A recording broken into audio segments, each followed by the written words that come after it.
Hey guys, welcome to episode 8 of Between the Lanes. And as usual, I'm Ralph. And I'm Ron. Thank everybody for tuning in today.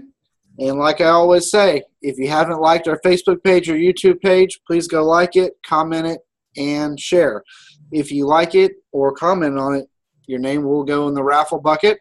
And just like last week, we got a lot of cool stuff to give away this week. And I think we actually have some more stuff to give away than we even gave away last week. And because this is episode 8, we have 8 items to give away tonight. So that worked out pretty good. Yep. We'll get into what we're giving away soon here. Yep. Everybody just buckle your seatbelts.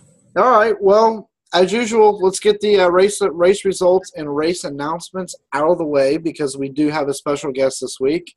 And we already have a caller on hold. Yep. All right. So as far as the race results go, the ORS Retro Series was at Tri-State in Ohio. They ran Can-Am and F1. The Can-Am A-Main overall top 3. First place was Will Brinkley. Second place was Butters. And third place was Gil Gunderson. And Gil and Will both came up from Tennessee, so they made the haul up there and did pretty good. Yep. F1, Will Brinkley won that as well with Josh Crutchfield second and Andy Q in third. Question, was there a retro angle winder race or do you know results for that? If there was, I didn't see the results. Okay. And I apologize if there was. I'm not trying to slide anybody. Sorry, I just didn't see it. No problem.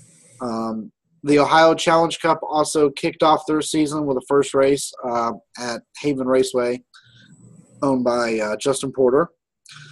They had a pretty nice turnout. I think they had over 60 entries. I think it was 60 on the button. 60 on the button? Okay. Yeah. I know they started off the day with GT1B. First place was Gil Pataky. Second place was Jeff Heens.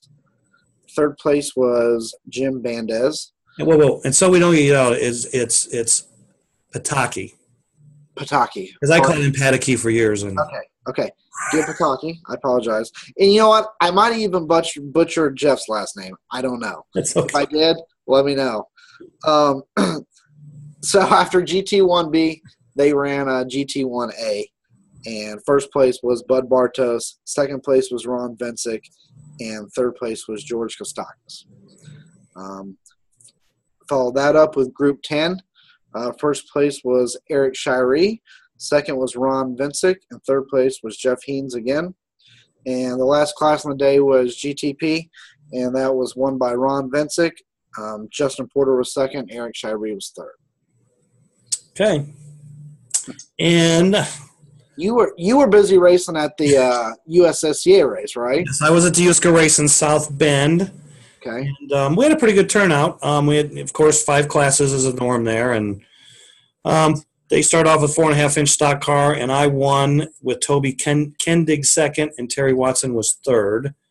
And then 4-inch NASCAR stock car was me winning again, Terry Watson second, Jeff Strauss came in third. Can-Am, I won and beat local favorite J.P. Melchurska out by a couple laps. Me and J.P. always have a pretty good Can-Am battle up there. So Terry Watson was third in that one. In GT1, J.P. Melchurska got the best of me and everybody else, and he won. I was second, and Jeff Strauss was third. And then GTP, I won. Toby was second, Jeff Strauss was third, and Terry was fourth. And I guess what was interesting about the second through fourth was they all finished on the same lap, and the top straightaway on that track is probably about 18 foot long.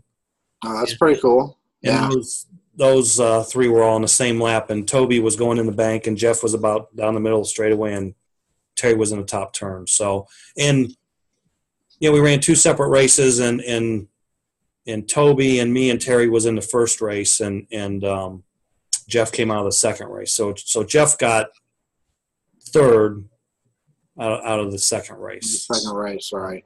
Cool. So he kind of split us. And then there was a 132nd endurance race out at Buena Park Raceway in California for 132nd plastic type cars. Uh-huh. I see some about that somebody ran like Mosler cars, and it wasn't like Scale Electric's cars or Carrera cars, but it was a plastic hard body type car. But anyway, at the end of the day, and 6 hours later, Dale Yamashita and Rick Lynn was the winning team, and Dale's been a long timer. He's raced longer than I have. I mean, he's been off and on a little bit, and Rick Lynn, of course, is a Eurosport national champion. So Mil Conroy and Craig Correa were second, and then no last names, but Marco and Casper were third. Okay. And I had 7 teams, and I think they were all 2-man teams. So that was going to be my next question was if they were 2-man teams. And I'm pretty sure they ran it on the flat track out there. So you said that was 6 hours. You said. Yeah, 6 hour. Well, I think it was 6 hours. I'm not. You know what? I'm not. It was either 3 or 6. I apologize. Okay. I was thinking it was 6, but it might have only been 3 now that I think about it. And then down at Dallas Slot Cars in Dallas, Texas, they had a Texas retro race. F1 was won by Patrick Doolin. Alan Dotson was second. Ken Stevens was third. And Can-Am, our friend Casey Neubauer, who raced with us down in Durham, he won. I think he won the Can-Am race. I think that might have been like his first retro win. Cool. So that was pretty cool. Congrats, Casey. Yep. Richard Hofford second, and Patrick Doolin was third. And then the retro angle winder class, Ken Stevens won, Casey Neubauer won, and Alan Dotson won. And they had some problems with guide flags breaking at that race, and we've seen a few at the Uska race, especially on the oval track. So right. And then I guess all Red Fox guide flags. Yes. Okay. So and I thought I heard one of the guys at the track even claim they broke a pinned one. So again, I don't know if it's sheared the guide off or just split it or what, but the comment was I've tried every Red Fox guide, boiled and pinned, and I've broken every one of them. So now we'll head south down to Florida and the GER Series. Forgive me because I don't know where do you know where they raced this week? Oh, they raced at Fast Eddie's. Fast Eddie's. That's right. So yeah, they had the FSCS, which is the Flexi Series, on Saturday.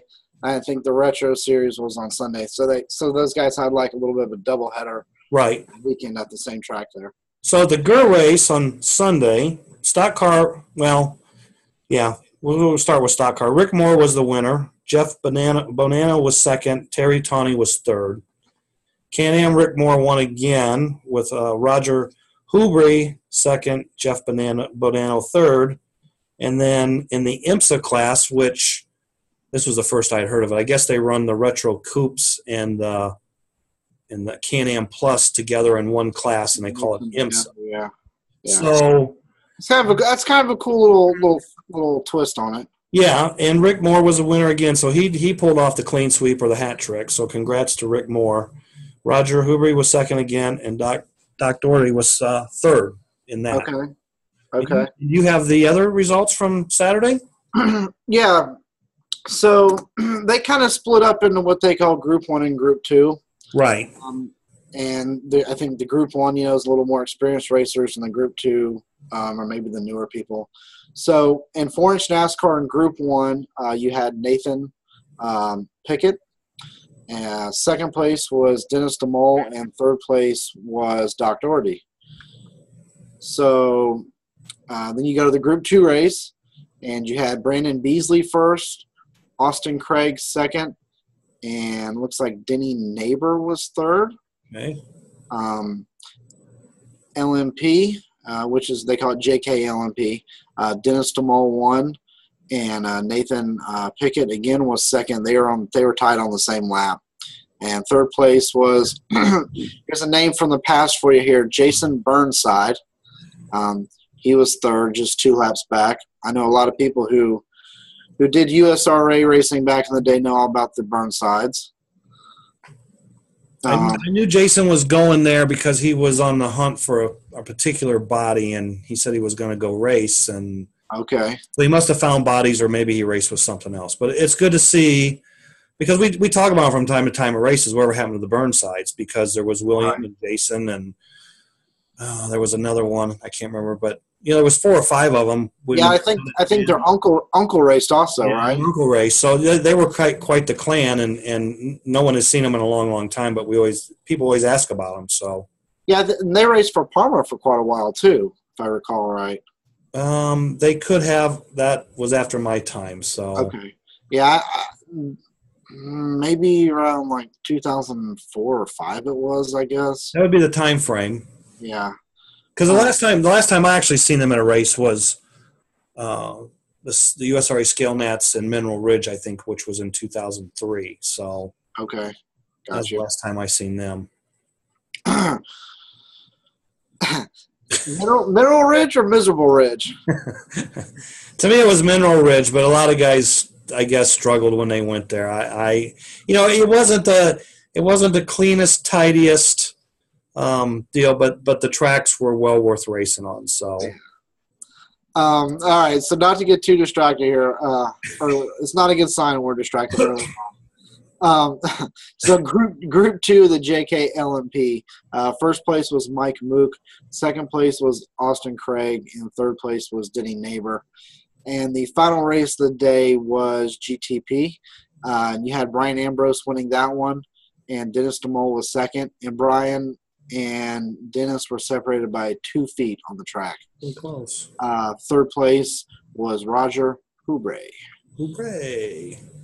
And Yeah, because I seen Brian's post on Brian Ambrose's Facebook on Facebook, and he said something about he had some bad luck, I he think. ENF'd in every class, but he won one class. So, Right. Hey, that's a bad thing. At least you won one, right? That's right. Congratulations, Brian. That's saving a totally bad day. So, okay.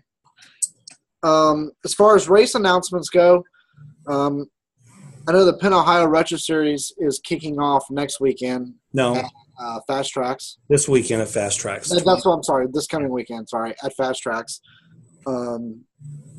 Great Lakes Retro this week at Real Speed Raceway in Fort Wayne. Okay. All right. October 7th, the following weekend, is the 11th annual Sano race, retro race at Chicagoland Raceway. There's also that's also the same weekend as the kickoff for the 2 hard body series. Okay. You've got the Crosstown series, which is B&E. They're at Mid-America, and then the JPM series, which is just at the tracks in South Bend, that kicks off this Saturday, or that Saturday at the track. That's Forrest Hoover's track. So, and then the Israel World starts. Yeah, that's going to be a big one. Yep. Over 100 entries in the 3 Euro classes, and I don't know exactly how many production teams. It's well over 60 or 70, which are 2-man teams. So that's 120, 140 entries. So that's like huge.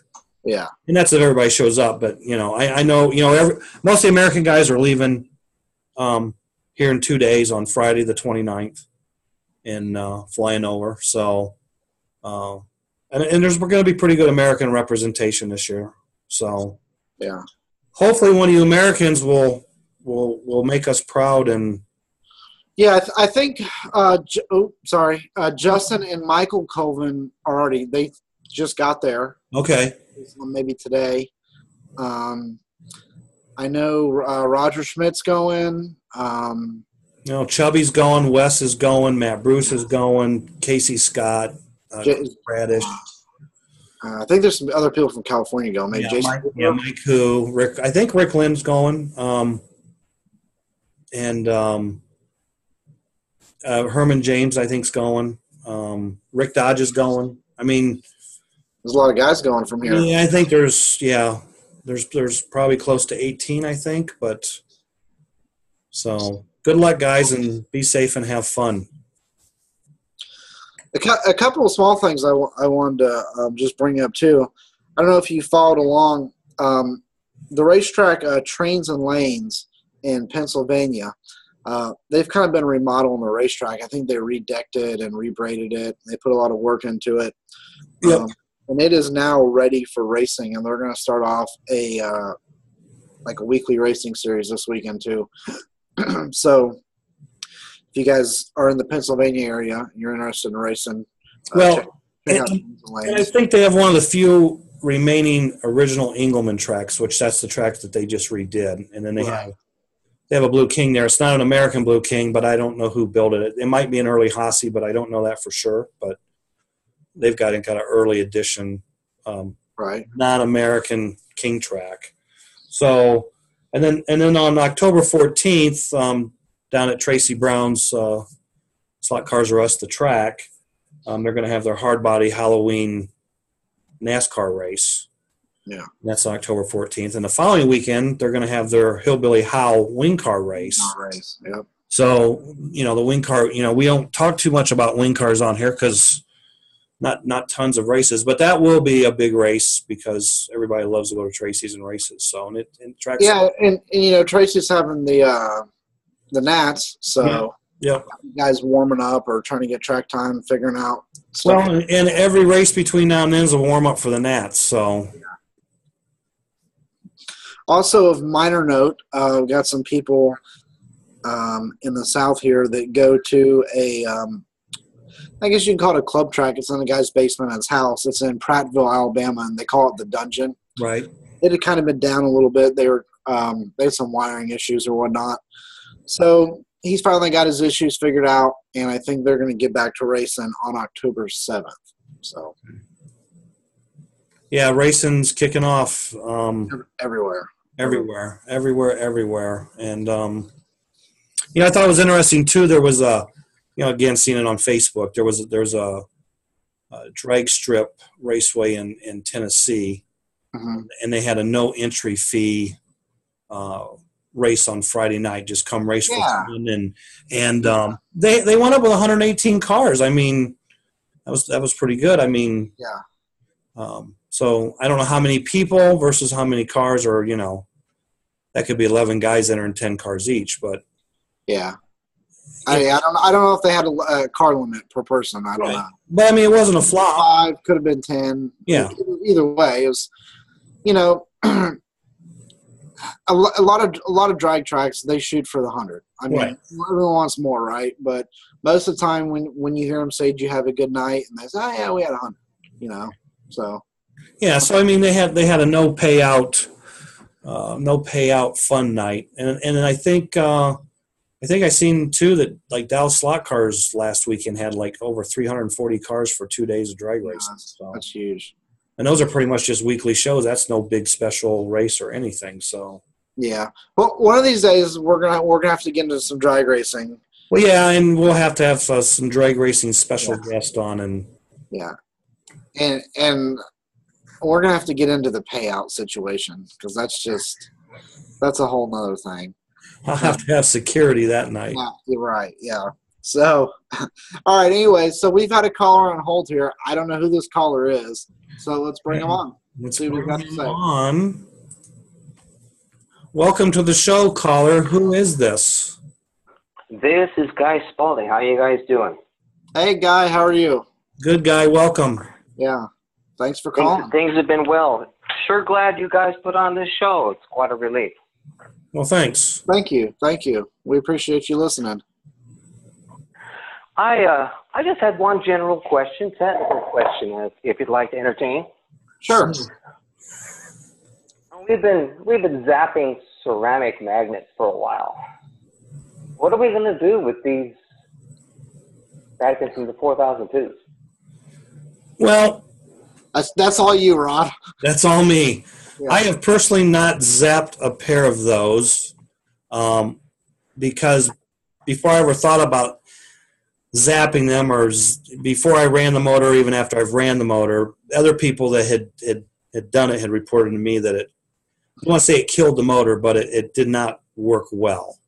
The motor did not run well at all. And they took new motors and zapped them. They didn't run well. And again, I said, well, maybe that's just the armature's way out of balance, or there's another problem. But they took motors that had run well, had them zapped, and they ran worse when they got back. So I don't know.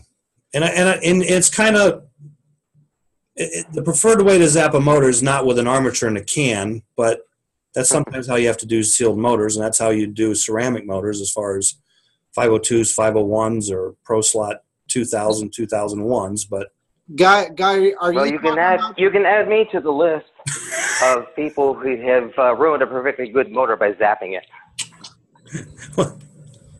That was going to be my question, guys. Were you talking about trying to rebuild one for something else, or are you talking about just doing it with the seal on and the arm in the can?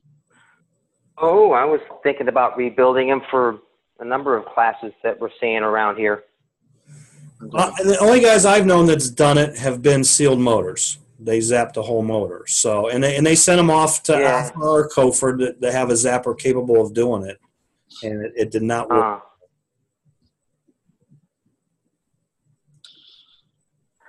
Okay, but do you feel that the Neo magnets lose enough of their magnetism after being run for, a full armature, and then you say, well, what am I going to do with this old setup?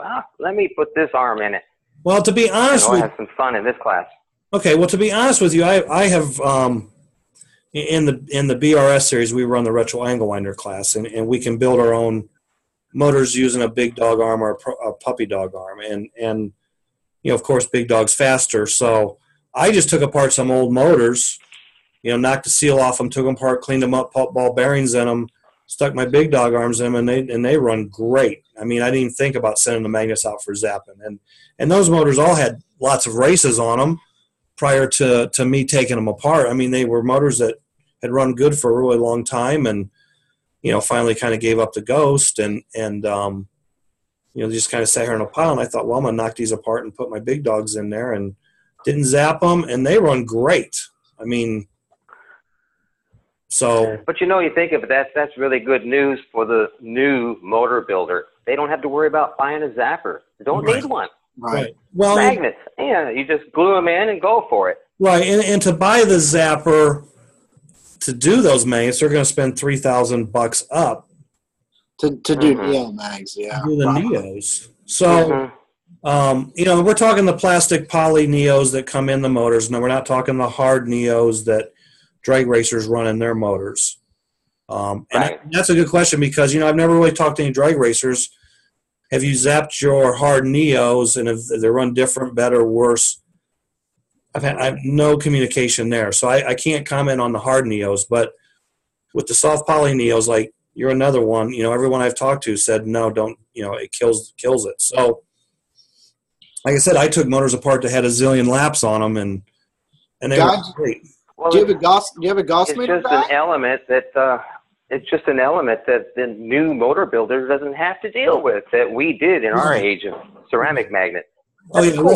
That's good for the sport. Yeah, well, ceramic magnets don't have the energy, and they don't have the HCI, which is a technical term for magnets. Ceramic magnets don't have those numbers. That's why we always have to rezap ceramic magnets because, that's like, I seen comments on one of the drag pages on Facebook last week, and guys were complaining about losing motors and stuff, and then somebody says, well, you need to rezap those after every so many runs, and it's like, yeah, you're right, because you kill the magnets, not kill them dead, but you run them enough to take the Gauss out of them, so you got to rezap them, and that's always been a problem. Well, I understand excessive heat and excessive heat takes it out. If you run cool motors, it does. Yeah, and that's the thing too. Like in drag racing, it's hard to believe that the magnets go soft because they never really get the motors hot. Yeah, really. Yeah, like we do in road racing. I mean, we abuse those motors, but Well, the other thing is shock. I've heard shock will take magnetism out. Well, you hit them all. They'll hit the wall hard enough. Yep. And then you got in slot cars, we got to cobalt magnets because ceramic magnets could no longer hold up. I mean, 30. I remember very well trying to run C-Can Group 27 in USRA in the 80s with ceramic magnets in in a Bob Green can. It was hard to hang on to the armatures. Well, and back them up. Right, and back when they ran Group 7 arms in those, one motor open was no way. You wasn't going to do it. You had to change motors during the race. So, because of the heat, shock, and the ceramic magnets themselves. So. Well, it's good to learn about the new technology. It's going to make Yep. things work out better. So. You got any races coming up, Guy, that you're going to be at? Surprised it wasn't announced. We got the Triangle Series. They're starting up their new series that's following the Flexing Act rules. Right. Yeah. And their first race is here this coming Saturday. Okay. Yeah, I think we talked about them last week, but we did forget to mention that again this week. So Right. thank you for bringing that up. So I think Ralph was baiting you just to cover his own ass there on that lack of knowing. But I think I listened to that. I think you did post it. So They're you know what? And picking your rules. We try to keep everybody as updated. And I got a message from Michael Colvin. Please announce the NorCal series races. He's going to get me the information. Anybody can send in the information, and I'll put it on the pile, and we'll do our best. But it's it could get overwhelming. Yeah, very over. I mean, we could do a 1 hour show just doing race announcements. Your report was your report was long this week. Yeah, and it's and some people say, well, you didn't mention our race and the race results, and again, overwhelming, and you don't see everything, and some stuff don't get posted before we tape the show, so that's why it gets missed sometimes. Well, I'm glad you announced them, and good to hear some of the names that I used to know when you announced that endurance race. Dale Massachusetts, I think he was running Open Group 7 when I was running 15 back in California. Yeah, he's a long-time wing car racer from the 70s, up into the 80s sometime, and then, he kind of went on with his life, and then he came back and was doing the retro thing out there in Southern California, and now he's playing with plastic cars. So I don't even know if Dale has run a wing car since he's come back. I don't know. Guy, when's your next Mid-South race? That's coming up on the 14th of October. Yeah, Where's we'll that? be at Archdale. Archdale, okay. Right, right. So when they bring when it comes to a vote, are you voting bumper or no bumper?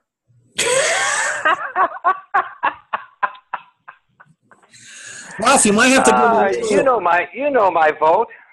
You might have to. What is your vote?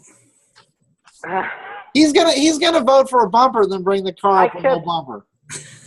I kept eating you guys about the idea of a bumper because NASCAR runs them. The bodies come with them. Run them. Yeah, but then So we said but anybody can cut the back end of the car out, and then you went to the next race and had yours cut out. And everybody. That's because I cut it out for your race and forgot to change bodies. I just pulled out the same car. That's okay. That happens. I mean, I was getting ready to go to the Uska race, and I'm like, last weekend, and I'm like, oh, here's a body. And I'm like, back end's cut out. Just leave it at home. I took it in practice with it, but, I knew I couldn't use it. So. All right, Guy, we appreciate you calling, man. We gotta get to our special guest this week, all right? Thanks for the time on air. Have a good one, guys. No problem. Have a good night. Thanks for calling. Bye. Bye. Good night. All right, that was Guy Spaulding calling us from North Carolina. Thank you, Guy. Yep. All right, so special guest, the man of the hour is Matt Sheldon. Welcome to the show. Welcome, Matt. Hey guys, how we doing? There he is. Pretty good. How are you? Doing well, thank you. I think he just woke up from a nap. I did. I vote for rear bumper. You vote for the rear bumper? Yeah. Okay. It's a retro thing. All right. So for those of you who don't know Matt,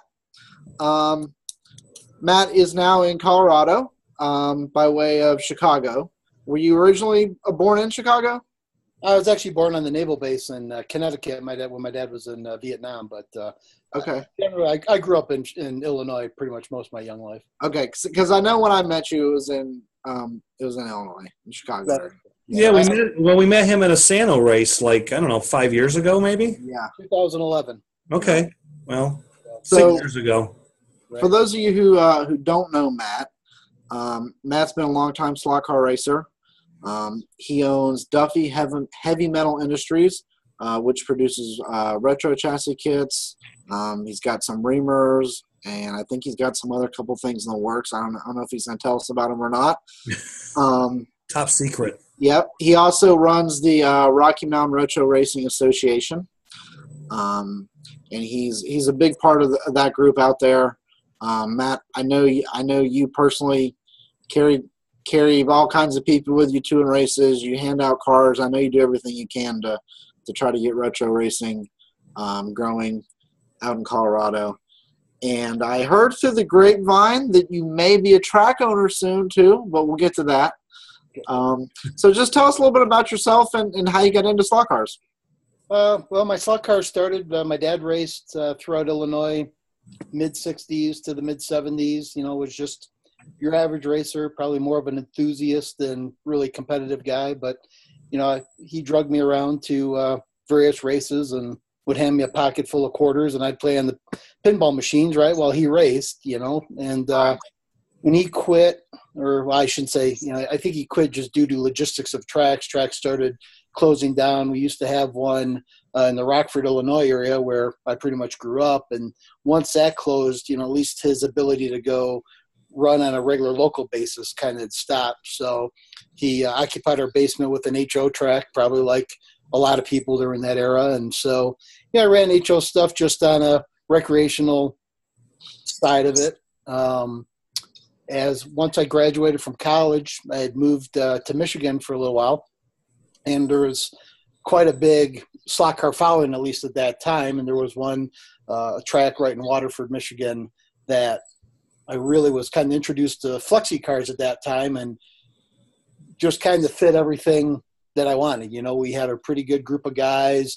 There were some wing cars that I didn't even know what a wing car was, and I think the Patriot was what was kind of out at that time. And I bought a kit and no jig, no nothing, soldered it on the table at the track, and raced. And that just kind of, even if I couldn't go race, I was always buying cars and putting them together, right? Like I just became an enthusiast of slot cars. And then, eventually they closed, and there wasn't anything really local unless you wanted to travel across the strait like to Ann Arbor to race. So I was traveling to Ohio and just doing some oval stuff, right, like in Toledo there.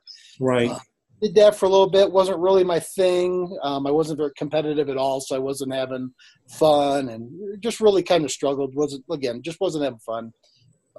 Fast forward, my son at the time was 4 or 5, and I found out about drag racing kind of close to our house, right? So, he was able to come with me and actually participate because, if you could read the light, that's all that mattered for him, So I enjoyed building the cars. He was doing pretty good. He had won like an $800, bracket race one time at 6 years old, and that was kind of a cool thing. And then we moved back to Illinois at that point, my wife and I and family, and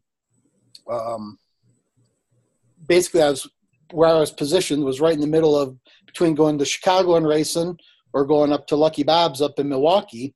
And just due to not wanting to deal with Chicago traffic, we ended up going to Lucky Bob's. Well, what was cool about that was that they had a great junior NASCAR series. So, my son was competing against 14, 15, I think they're about probably 16 and under sportsman class. The rules were very simple with just like a turbo chassis, and at the time a Falcon 7 motor. So that kind of, propelled Dad into wanting to race again. Well, they had the hard body ovals in the basement.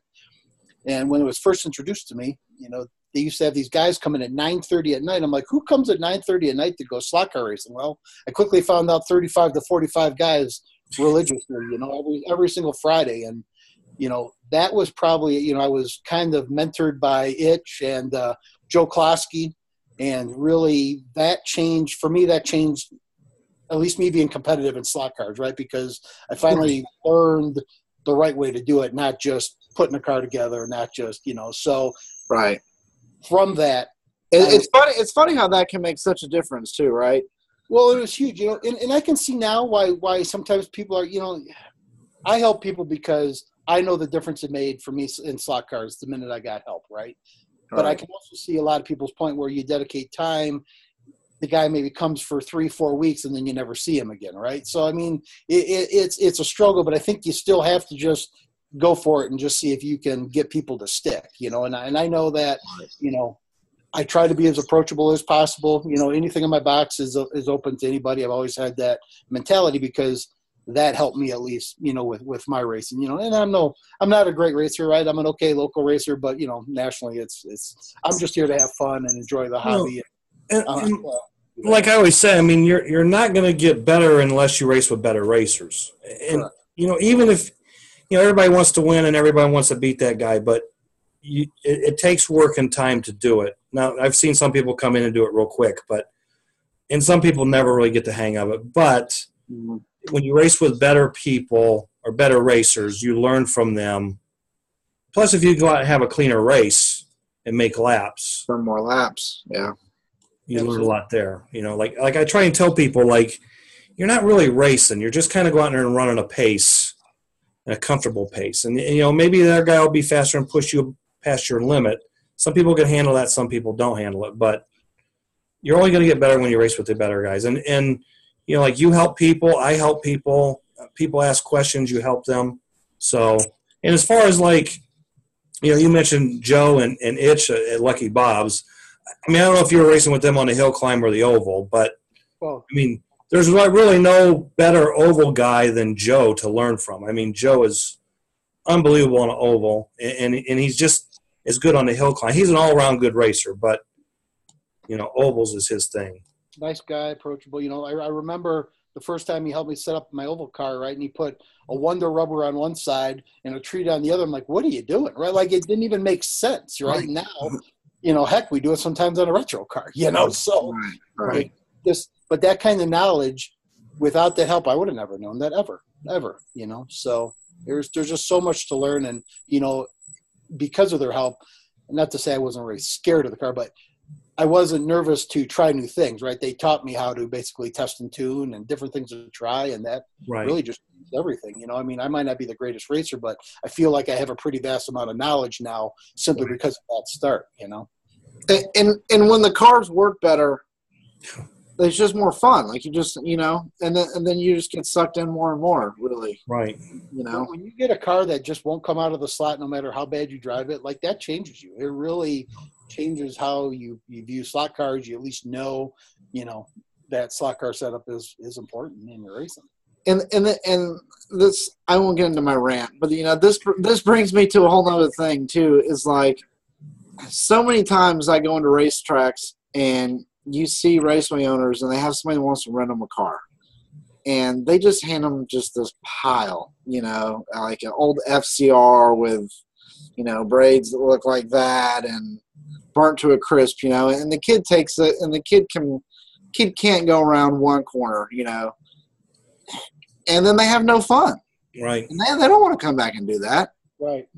But then there's some tracks that they buy the JK rental cars or the Parmas or whatever, something semi-modern but still durable, and the kids run around, and I mean, of course, they beat the hell out of them. Right. But they have so much more fun because they can go around the track in them. Well, and there's two types of rentals. Or your kids, there's kids where they just have to be able to hold them wide open. Yeah. Where I don't know where that age difference is, but then you have to have rentals that you have to at least let up to make the turn, but not so fast that even if they let up, they still come out. I mean, it's but just it's got to be you got to blip the turns basically, because if you don't let up, you're going to crash. But if you blip and get back on it, you'll stay in. Yeah, that's what you got to have for rental cars. Well, what I was getting at basically was just the same theory. Whether you're just taking your first laps or you've been racing a while, I mean, right. When the car goes around better, it's more enjoyable. That's where I was getting with that. Right. I say all the time, it's difficult getting new slot car racers because they almost have to become an enthusiast, right? Because it's pretty rare for someone to just kill it in slot car racings right out of the gate, right? It takes a long time just to be average. At least it took me a long time just to feel like I was average, right? So, I mean, it can be a tough and frustrating hobby. So I think, us as racers helping at the track and track owners, you need to create that comfort level or they're never coming back. I mean, we see it all the time, Right. We just had a track, within the last 2 years closed locally that had an unbelievable birthday party following, right? They would just kill it on birthday parties, but they never took that extra step to try to retain those people to come back, even just as a normal recreational renter, right? And that's where I think, here he's probably seeing up to 200 people a month and couldn't retain one. I mean, that kind of statistic, to me, I would just think there's opportunity there across the United States, not just here in Colorado. No, you're 100% right. I mean, like I say, for every 10 people that come to the door, if you get one to stay in it, you've done good. You've done good. Yeah. Right. But we need 3 or 4 people out of every 10. Correct. So. All right. So you started racing, and your dad raced, you raced, your kid raced, and now we've got 3 generations of Sheldons. We'll call you enthusiasts. Enthusiast, that's correct. Okay. So, as you called yourself, you're enthusiast, and I've seen you race. You're a good racer. So, what made you take the step from your so-called enthusiast up to the purchase of Duffy, HMI, and now even owning a raceway?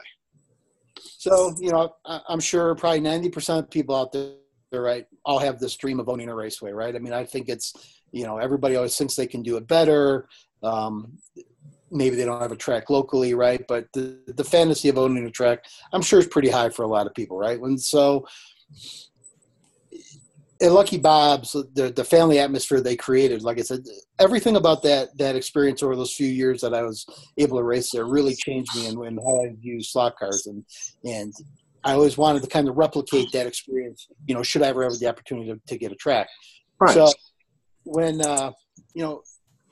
Duffy and I were really good. I've never met Duffy a day in my life, but we probably talked 4 times a day, every day for years, just due to the slot blog, right? We shared similar ideas, just on slot car topics, different things we were doing. I think we both were very similar where we were in the slot car community as far as racers, kind of more we love slot cars, but the racing part was kind of secondary. He had started to develop some issues with his hands and couldn't build the chassis how he wanted to. I think he became a little overwhelmed, right? I think it became bigger than he envisioned. I think in the beginning he thought, I'm going to build these chassis for people and, kind of still get to do it at his leisure. And it really did,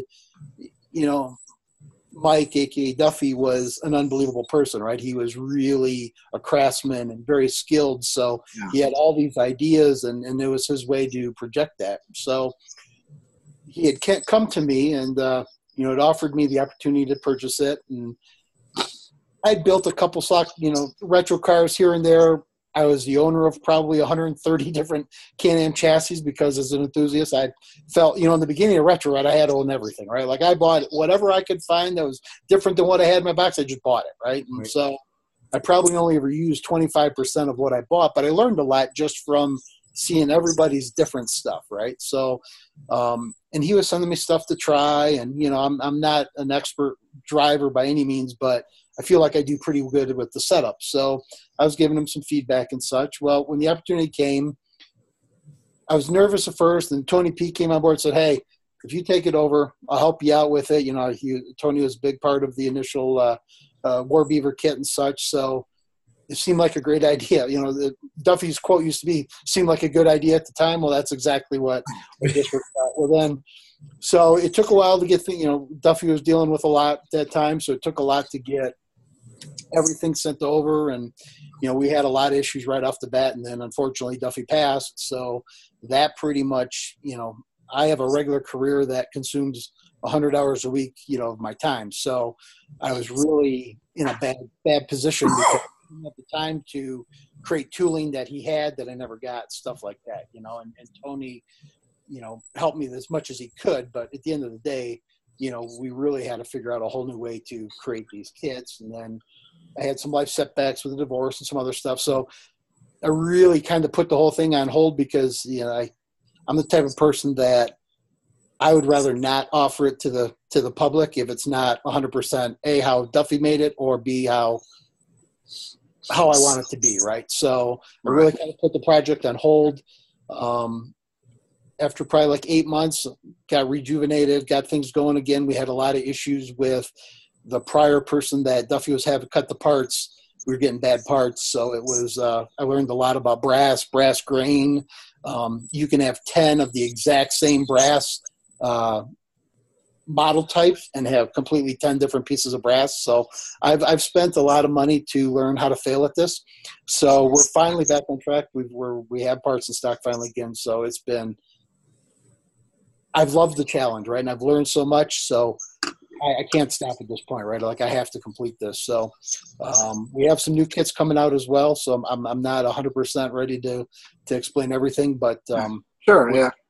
We're trying to offer, you know, Duffy kind of, the original War Beaver worked at probably 3 to 4 areas of the country and was just average at others. So we're trying to create something maybe a little bit more universal, but we want to keep the Beaver around just simply because it really is attracted to by the enthusiast, right? There's kind of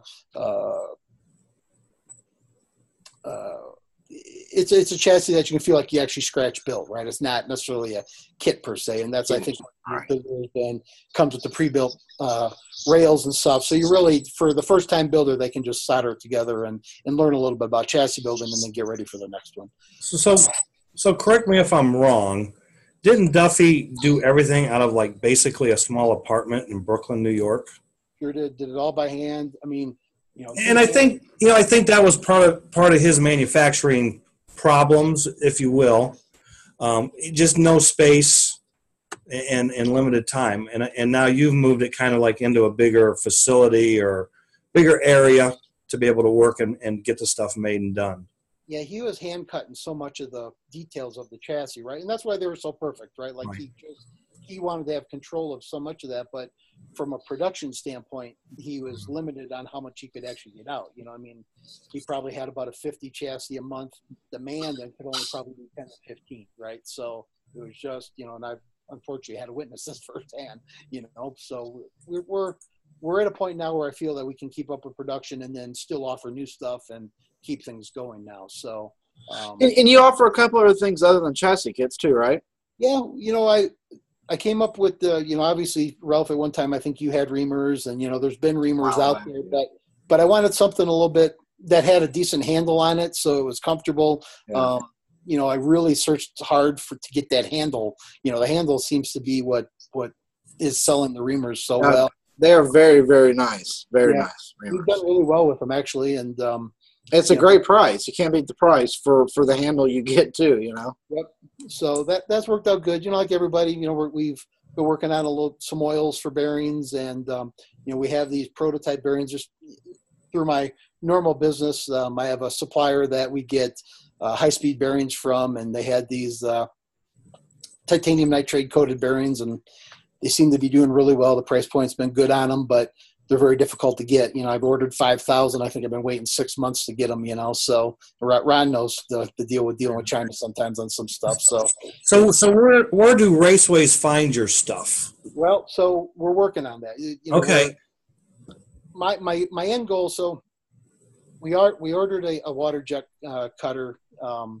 It's supposed to come in the second week in November. It's not a full-blown industrial model. We're kind of like half between the tabletop and such.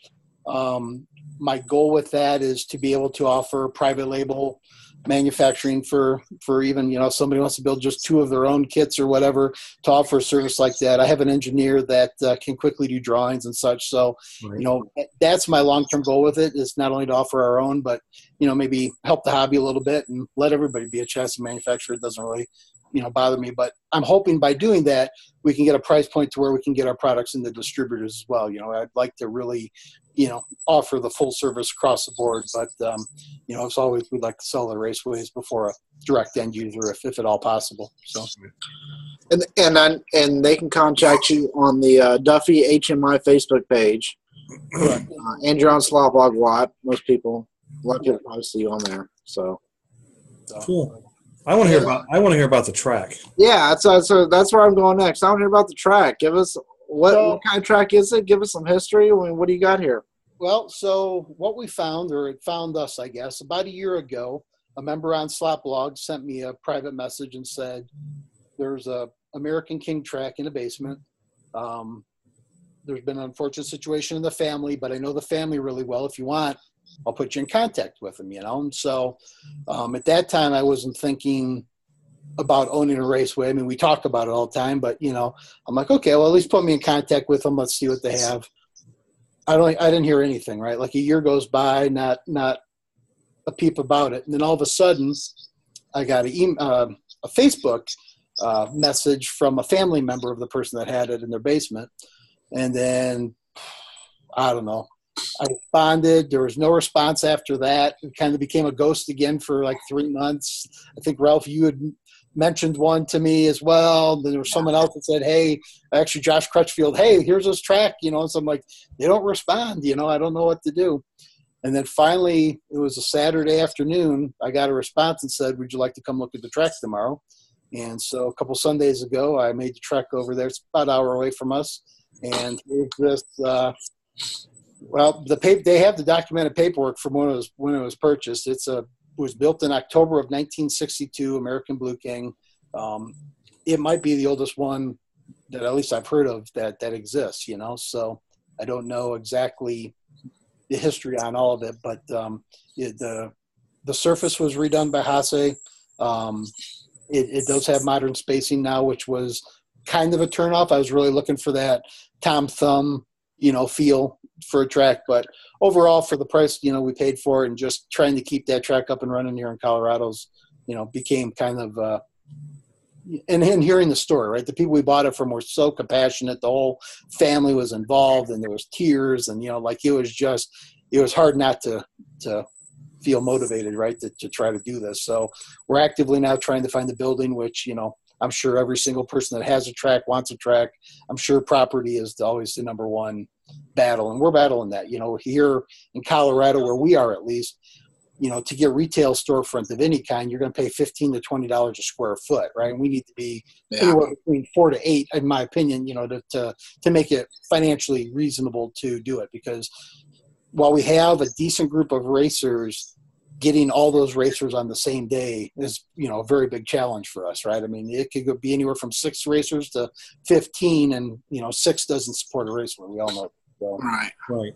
So for me, I want to make sure we have an environment where even if attendance is down, I can financially, keep the track going regardless. So, I'm on a mission here to do that.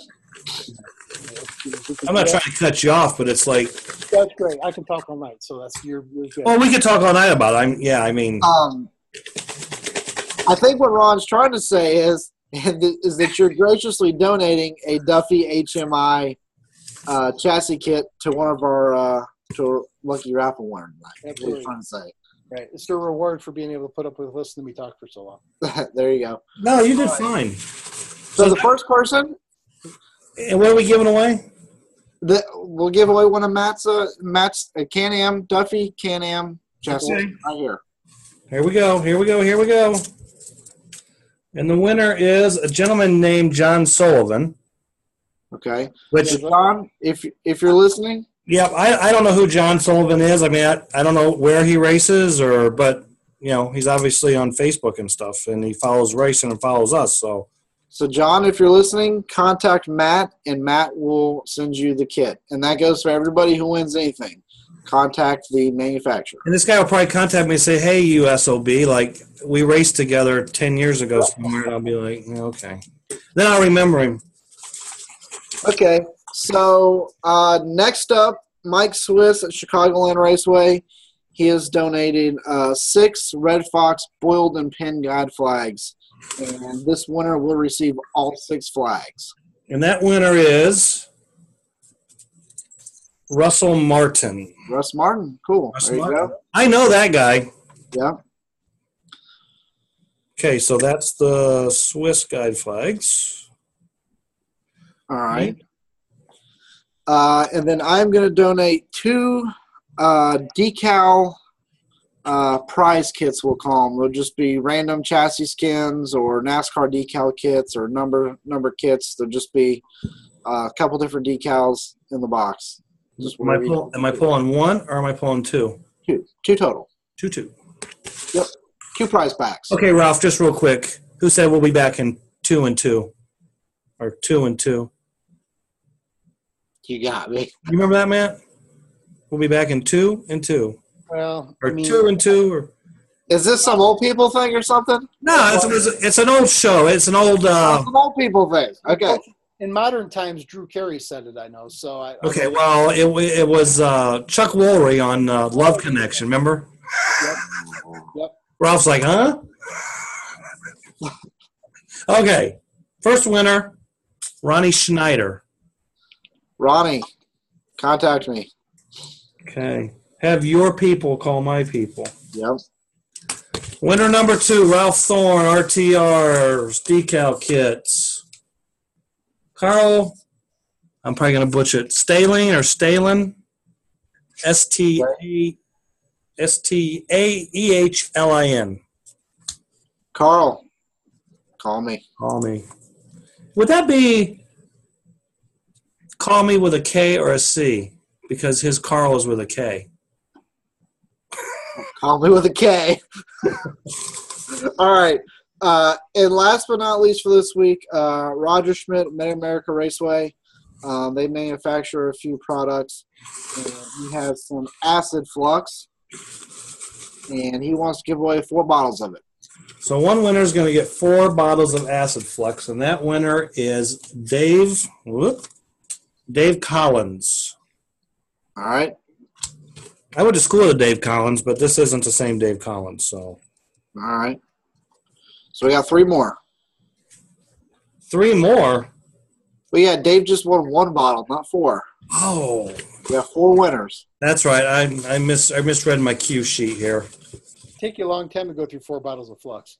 Gary Clinton Jr. Unless you just knock them over like I do. Yeah, well, too. Yeah. Gary Clinton Jr. was winner number 2. Oh, now what's the odds of that? Gary Clinton Sr. Wow. That's cool. Wow. All right, 1 more. Last winner for the day. This is a Gary Clinton the Turd. Josh Adams.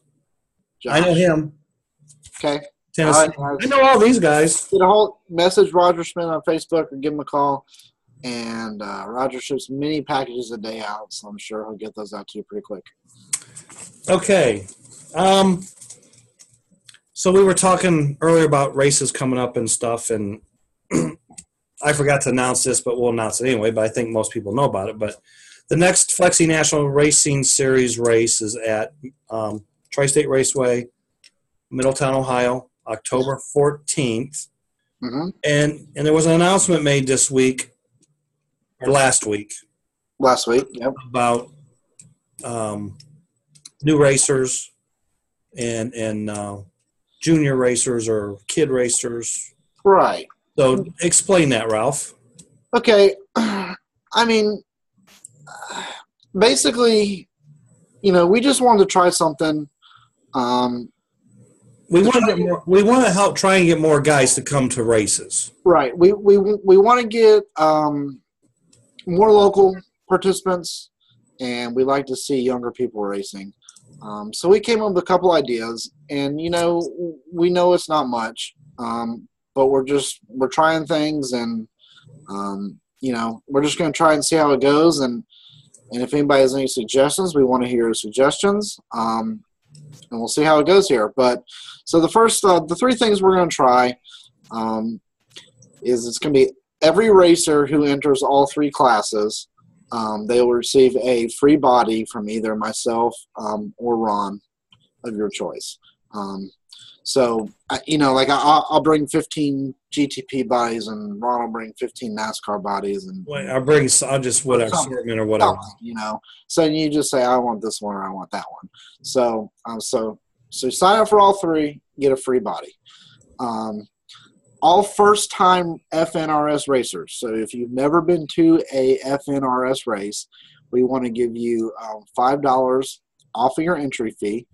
as long as you race 2 or more classes that day.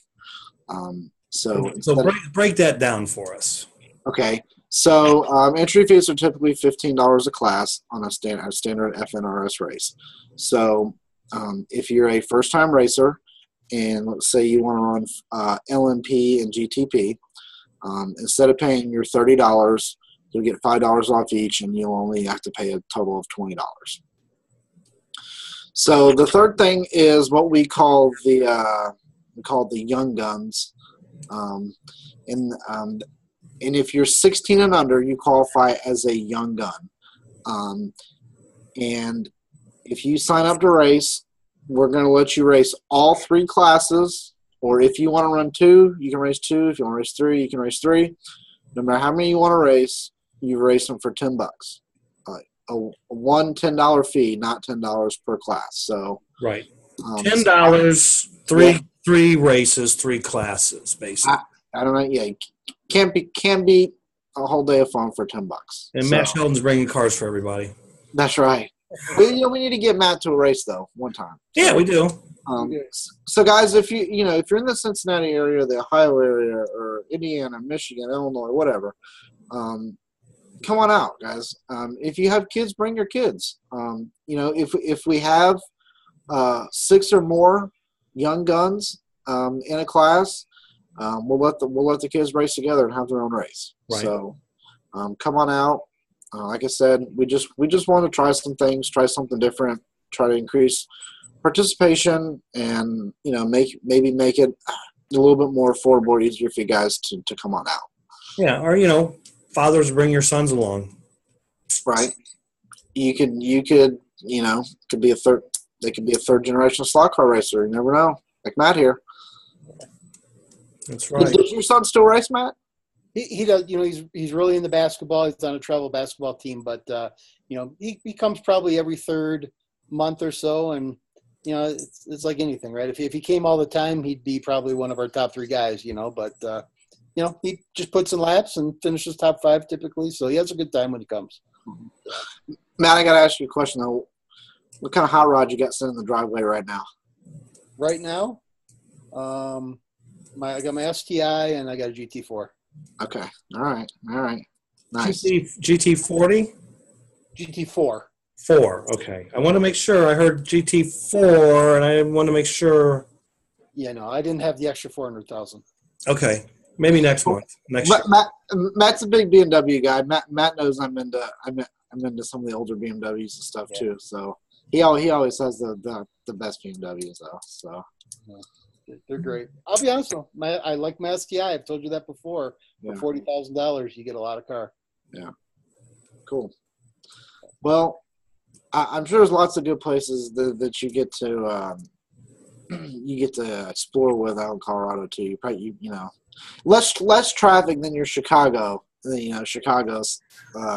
It's bad down by Denver, but that's 40 miles south of me. So we live in the best part, in my opinion. Yeah. All right. Well, Matt, thanks for coming on today. We appreciate it. I appreciate the invite. Very unexpected, but I appreciate it, guys, as always. No problem. No problem. Like I told you, Matt said, why me? And I said, dude, you're a pretty interesting guy. You got a lot going on here, So we're glad you came on the show. Appreciate it. You want to ask Ron for what you got to ask Ron what the secret word of the show is for us. What is the secret word of the show? The secret word this week, we'll pay a little tribute to a good friend of yours and a good friend to a lot of people, and he was a good guy. And being you were on the show, the secret word will be Duffy. Very nice. Duffy. Okay. All right. Because you know what? I'm sitting here, I'm thinking, well, wait a minute, it's time for the secret word. I ain't even thought of nothing. It worked out good. It ties in. So, what else we got, Ralph?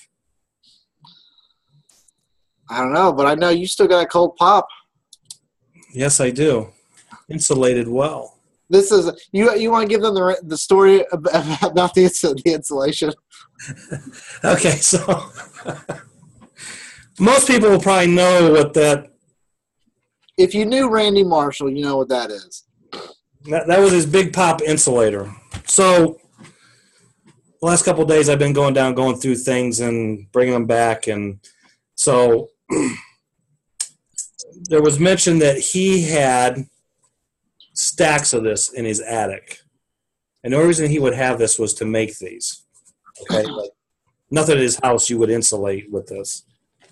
So I told Sheila, his wife, I said, you don't have an insulator around, do you? Because I knew, because you brought up the whole insulator thing the other day. So I really got that for you, Ralph. So, but she said, I just happen to have one here. And you know what? That's probably a historic piece. That's probably the last one he made. This thing's like brand new. So, we'll see. I cherish it with every sip. When we go to the races, Matt, we get up in the morning, we leave the hotel, and Randy says, it doesn't matter what time the track opened. We had to go get the friggin' pop. We had to go to the gas station. We had to get a Polar Pop. And we're not talking like a 20-ounce, or we're not talking like a 32-ounce. I mean, we're talking like a 44-ounce at minimum. And you didn't buy one. We had like 2 or 3. And you had to have your insulator. Right. And when the first one was gone, I got to go to the car. I got to go get the other one. It'll be cold all day. It's a foam cup with insulation. So, yep. Wow. So Randy always had his insulated pops with him everywhere he went. And what else do we have? See, you're gonna blow this big time. I know you're gonna blow this big time.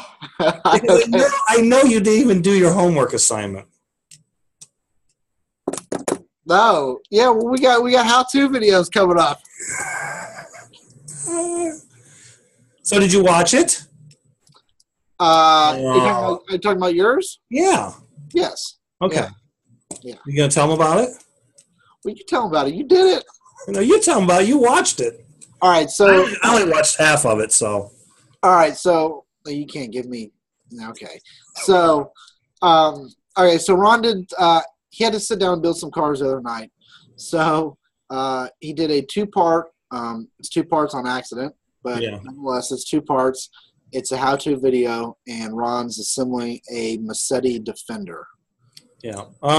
Basically, it's 2 parts because I hit the wrong button on the camera, but no more than an hour for both parts. Or one's 29 minutes, like the other one 33 minutes. But basically, I just took a Massetti Defender kit, assembled it, showed how to put in oil lights with a jig, without a jig. Put the car together, taping it up the way I always do, and spacing the guide flag and putting the lead wires on, and you're going to learn something. Maybe not everybody, but we'll see. What'd you think, Ralph? I thought it was good. Yeah. So, guys. I mean, I know it was good because I did it, but I mean, what do you think? I hear you. No, it was good. I mean, all our videos. I mean. Like I said before, I mean, everyone does things a different way. And the video is not meant for who's going to go TQ the A main. Right. So. Yeah, it's not the gospel. Right. You may do something different than I do, and it works for you, and that's fine. I got no problem with that. Right.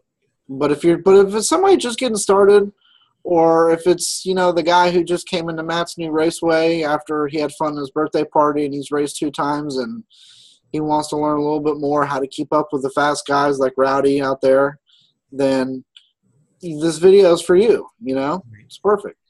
So it's always good to have something rather than nothing. And I'll be working on doing some other stuff here in the next few weeks. So yep.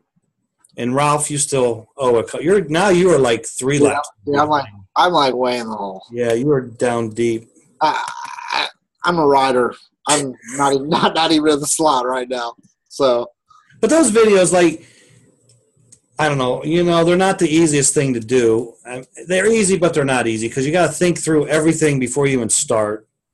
You got to have everything there, and then you start it, and you think you're not talking good or clear. Sometimes it's like this show. I think we do this, and it's like, I don't think this is going to be very good. But then I watch the playback, and it's like, wow, sounds better, looks better, whatever. But yeah. All right. Well, is that it? That's all I got. Secret word of the show, Duffy. Thank you, Matt. Word is Duffy. We appreciate you coming on. Good luck with Duffy HMI. And thanks for the prize. No problem. Great job with the show, guys. It's a much needed, and looks like you guys are really having great success with it. Thank you. And good luck at the Sano. Yep. Thank you. Yep. Everybody, good luck at the. Well, we'll wish them good luck next week again, but yeah. Some of them may not be tuning in because they're leaving or on the road or getting ready. So. Yep. Sounds like a busy weekend with many racetracks. And you know what? No matter where anybody's going racing this weekend, next weekend, good luck and have fun and be safe. Yep. All right. Thank you, guys. Thanks, guys. We'll see you next week, episode 9.